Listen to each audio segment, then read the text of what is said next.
Subscribe करें अरब Urdu TV को, साथ में बेल आइकन को प्रेस करें लेटेस्ट वीडियो सबसे पहले देखने के लिए। बिस्मिल्लाहिर्रहमानिर्रहीम। अस्सलाम वालेकुम। अरब उर्दू टीवी में खुशामदीद। सऊदी वज़ारत सेहत के मरकज़ी तर्जमान डॉक्टर मोहम्मद अल अब्दाली ने आज 28 अप्रैल बरोज़ मंगल को यौमिया बुनियाद पर मुनक़दा प्रेस कॉन्फ्रेंस से खिताब करते हुए बताया कि पिछले 24 घंटों के दौरान कोरोना वायरस के 1266 नए मरीज़ों की तस्दीक हुई है, जिसके बाद मजमूई मरीज़ों की कुल तादाद 20,077 तक पहुँच गई है और 17,141 मरीज़ हस्पताल में ज़ेर इलाज हैं, जिनमें से 118 मरीज़ों की हालत नाजुक है।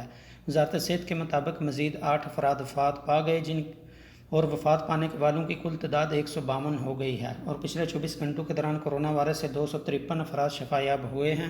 अब तक इस मर्ज़ से कुल 2,784 अफराद सेहतियाब हो चुके हैं। वज़ारत सेहत की जानिब से जारी होने वाले अदाद-ओ-शुमार के मुताबिक मक्का मुकर्रमा में 327, मदीना मुनव्वरा में 273, जद्दा में 262, रियाज़ में 171, अलजबेल में 58, दमाम में 35, ताइफ में 32, तबूक में 29, जुल्फ़ी में 18, खलीस में 9, बरीदा में 8, अल-खुबर में 7, अल-हफूफ में 5, अल-कतीफ़ में 4, रास्तनोरा में 4, अज़्ज़ुम में 3, अल-जफ़र, अल-मुजारदा, यम्बो, बेशा, अद्दरिया में 2-2 और अबहा, खमीस में शीत, बकीक, ज़हरान, ज़ुलम, सबिया, खफरुल-बातन, हाइल, सकाका, वादी दवासर, साजर में एक कोरोना वायरस का मरीज़ रिकॉर्ड किया गया है।